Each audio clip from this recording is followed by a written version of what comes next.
اقبال قاسم صاحب ہمارے ساتھ موجود ہیں، انہیں بھی شامل گفتگو کر لیتے ہیں۔ اقبال صاحب بہت شکریہ آپ کے وقت کا۔ ایک تو بڑی اچھی خبر ہے کہ پاکستان نے فتح حاصل کی ہے اور بہت عرصے کے بعد یہ فتح پاکستان کو ملی ہے، کوئی 3.5 سال کے بعد ٹیسٹ میچ میں ہوم گراؤنڈ پر، اور اس میں جو نئے لڑکے کھلائے گئے ہیں ان کا بہت بڑا کردار ہے۔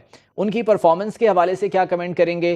اور یہ جو ایک بڑا ڈیسیجن لیا گیا تھا سینئر پلیئرز بشمول نسیم شاہ، شاہین آفریدی، بابر اعظم، ان کی جگہ پر ان نئے لڑکوں کو لانا، یہ ڈیسیجن آپ کے خیال میں اچھا رہا ہے؟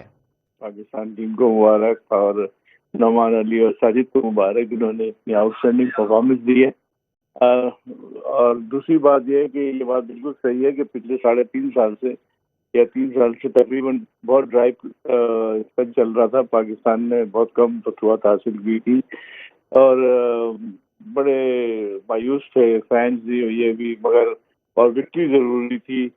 اور میں سمجھتا ہوں کہ کریڈٹ جانا چاہیے عاقب جاوید کو کہ جنہوں نے آ کے یہ پلان دیا کہ جی اسپن وکٹ سے آپ یہ میچ جیت سکتے ہیں، اور ان دونوں بولر کو انہوں نے شامل کیا۔ اور حقیقت بات یہ ہے کہ یہ جاب پرپزلی، کیونکہ یہ وکٹ بھی اسپنرز کے لیے موجود تھی اور یہ پلیئر بھی دونوں اسپنرز کو کے اوپر یہ ذمہ داری تھی کہ یہ میچ جیت کے دیں، جو انہوں نے پوری کی۔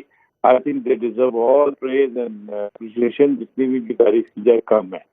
اقبال صاحب، جب چینجنگ کی گئی تھی اس وقت مختلف لوگوں کی جانب سے تنقید کا نشانہ بنایا گیا تھا نیو پلیئرز کے حوالے سے۔ ابھی یہ کامیابی ہوئی ہے اور زیادہ جو کارکردگی کی گئی ہے انہی کی جانب سے کی گئی ہے، کیا کہیں گے کہ اگر ہم مستقبل پر بات کریں تو نئے پلیئرز کتنے ضروری ہیں؟ جی، آپ جو تنقید کی بات کر رہی ہیں وہ ایک ٹیم اناؤنس کرنے کے وقت تھی، جو ٹیم کا پلان تھا کہ جس وکٹ کے لیے ٹیم سلیکٹ کی جا رہی تھی، اس میں یہ اسپنرز کا جو رول تھا وہ بہت امپورٹنٹ تھا۔ وہ تو اب ظاہر ہو گیا کہ ان کی جو انکلوژن تھی وہ اس پرٹیکولر پرپز کے لیے تھی اور پرٹیکولر میچ کے لیے تھی کہ جس پہ یہ وکٹ انہوں نے بنائی تھی۔ اگر یہ وکٹ فاسٹ بولر کے لیے موزوں ہوتی تو پھر اگر کوئی تبدیلی ہوتی تو ہم کہتے کہ ہاں یار یہ غلط ہوا، یہ صحیح ہوا۔ اب جو کچھ بھی سلیکشن کمیٹی نے سوچا وہ obvious سی بات ہے، وکٹ کو دیکھ کر اور وکٹ کو سوچ سمجھ کے کیا انہوں نے اپنا گیم پلان بنایا اور انہوں نے اس کو ان اسپنرز کو انکلوڈ کیا، اور وہ جو فاسٹ بولرز تھے ان کو ڈراپ کیا، ریسٹ کرا دیا۔ یہ کوئی مطلب بری بات نہیں تھی۔ بری بات جب ہوتی جبکہ فاسٹ وکٹ ہوتی اور اسپنر کھلا دیتے اور پھر آپ اسپنر فاسٹ بولر کو باہر اٹھا دیتے۔ اسی طریقے سے جو بیٹنگ کے اندر بابر اعظم کو آپ نے نہیں کھلایا، انفارچونیٹلی وہ لوگ کمپیئر کرتے ہیں کامران غلام کو کہ جی اس کی جگہ پہ کھلایا، تو وہ یہ میرا خیال ہے صحیح تجزیہ نہیں ہے۔ تجزیہ یہ ہے کہ بابر اعظم کا ان کا کوئی کمپیریزن نہیں، کامران غلام تو ڈیزرو کرتا تھا، وہ تو بڑے دنوں سے رنز کرتا تھا اور کافی دن سے وہ ویٹنگ لسٹ پہ تھا کہ اس کو موقع ملنا چاہیے، تو اس کو جو موقع ملا اس نے پروو کیا کہ وہ ڈیزرو کرتا ہے۔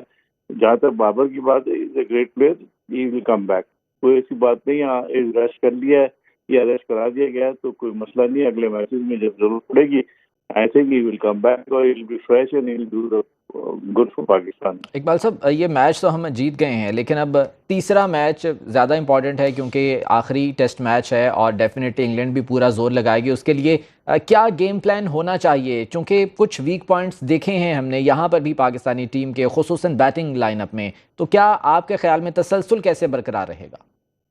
لیکن میرا اپنا خیال ہے کہ یہ اب اگلا میچ جو ہے وہ پنڈی میں ہے، راولپنڈی میں، وہاں کی وکٹ جو ہے موسٹ پروبلی تھوڑی بہت گراس ہوگی اور تھوڑی سی بہتر ہوگی، وہ فاسٹ بولر کے حق میں ہوگی، تو تھوڑی سی آپ کو اپنی فاسٹ بولنگ کا جو ہے وہ دوبارہ تجزیہ کرنا چاہیے کہ کیونکہ اگر آپ دوبارہ پنڈی میں اسپن وکٹ پہ جا رہے ہیں پھر تو یہ سیٹ اپ جو آپ نے بنایا ہے وہ ٹھیک ہے، وہ آپ اسی کو کیری اوور کر لیجیے، مگر وکٹ دیکھ کر اندازہ ہو سکتا ہے کہ کیا ہے۔ ابھی میرا اپنا ذاتی خیال یہ ہے کہ پنڈی میں جتنا ہمارا ایکسپیرینس ہے وہ یہ ہے کہ فاسٹ بولر کو تھوڑا بہت مدد کرتی ہے، تو اس لیے فاسٹ بولنگ کو بیٹر کر لیں اور اپنی جو اوپننگ پلیئرز کی جو پرفارمنس ہے اس کو امپروو کرنے کی بہت سی ضرورت ہے۔ آپ کو یہ بیٹنگ جو ہے ذرا سی بال جہاں ہلے گا، بال سوئنگ ہوگا، اس بیٹنگ کو بہت پرابلم آئے گی، کیونکہ ان کو آپ نے دیکھا کہ یہاں پر بھی انگلینڈ کے جو بولر تھے وہ پاکستانی بیٹسمین کو، حالانکہ ان کی اسپن بالنگ تو بہت ویک تھا انگلینڈ کا فاسٹ بولنگ زیادہ بہتر تھی، تو انہوں نے جہاں ریورس سوئنگ ہوا ہے تو وہاں پاکستانی بیٹسمین اسٹرگل کرتے نظر آئے. تو یہ 2-3 چیزیں ہیں جس کو ٹھیک کرنے کی ضرورت ٹھیک ہے. ہے، اور 2-3 ایسی چیزیں ہیں جنہیں بہتر کرنے کی ضرورت ہے. بہت شکریہ آپ کا اقبال قاسم صاحب ہمارے ساتھ موجود تھے.